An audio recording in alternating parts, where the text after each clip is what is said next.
चला आता आपण काय करू, बायनरी टू डेसिमल केलं आपण, आता आपण बायनरी टू ऑक्टल करू.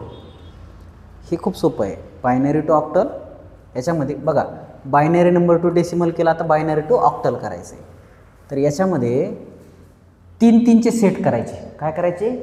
3-3चे सेट करायचे. हे 3चा केला, हा 3चा केला, हा इकडं काही नाही म्हणजे काय घ्यायचं, 0 घेऊन टाकायचे. ओके. तर पहिले ते एक काम करा, नंबर जसं तसं लिहून घ्या. 0 1 1 1 0 1 0 1.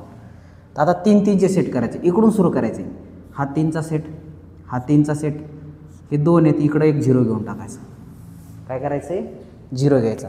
तर हे किती येतं? 1 1 0. 1 1 0 काय असतंय? 1 1 0 6 असते. काय असते? 6. त्याच्यानंतर 1 0 1 किती असते? 5 असते. आणि हे किती असते? 2 असते. सो काय येईल नंबर तुमचा? 256 ऑक्टल. येतं लक्षात? सोपं आहे. 256 ऑक्टल म्हणजे 1 0 1 0 1 1 0 binary is equals to 256 octal. 3-3चे सेट करून. ओके. मग आता असं जर आलं तर मग काय करायचं आहे? असा प्रश्न तुम्हाला पडला असेल. ओके. असं जर आलं तरी तेच करायचं आहे. 3-3चे सेट करायचे. इकडून पॉईंट नंतर इकडून आणि त्याच्यानंतर इथं. इथं किती येईल? 1 0 1 म्हणजे 5.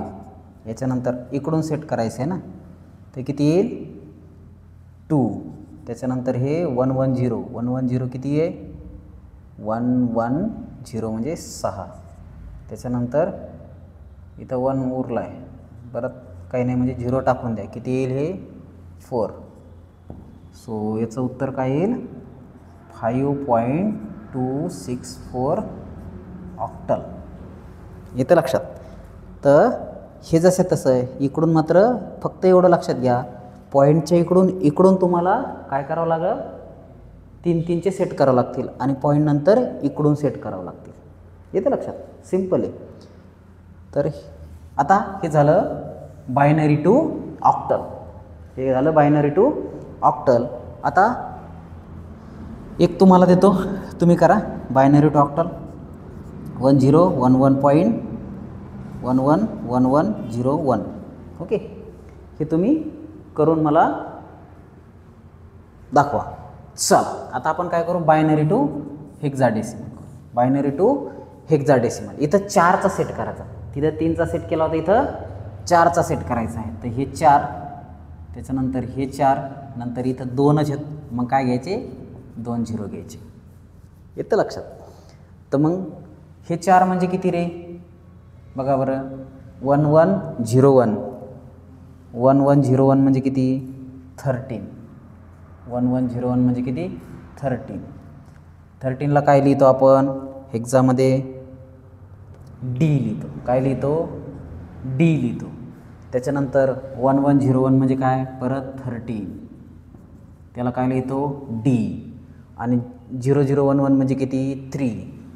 तर 1 1 1 1 0 1 1 1 0 1 binary is equals to 3DD hexadecimal. Okay. 3DD hexadecimal. समजलं? सोपं आहे की नाही? तसंच हा नंबर आहे तुमचा. या नंबरला काय करायचं? परत 4-4चे सेट करायचे. इकडं काही नाही म्हणजे इकडं 2 0 घ्या, परत 3. किती येईल हे? 1 येईल. हे 333 म्हणजे किती? 7. 1 7. ओके. पॉईंट हे किती रे? 4चा सेट म्हणजे F आहे आणि हे काय आहे? 0 आहे. ओके. सो कसं लिहिणार तुम्ही? 1 0 111.111 1 0 binary is equals to 17.F0 किंवा 17.F लिहिलं तरी चालतं आहे. Okay. 0 is not right here, तो नॉट नेसेसरी. तर अशा पद्धतीने येतं लक्षात? 4-4चे सेट करायचे हेक्साडेसिमलसाठी आणि 3-3चे सेट करायचे डेसिमलसाठी. तर एवढं सोपं आहे, येतं लक्षात. तर बायनरीचं डेसिमलमध्ये, त्याच्यानंतर बायनरीचं ऑक्टलमध्ये आणि बायनरीचं हेक्साडेसिमलमध्ये कन्व्हर्जन. समजलं?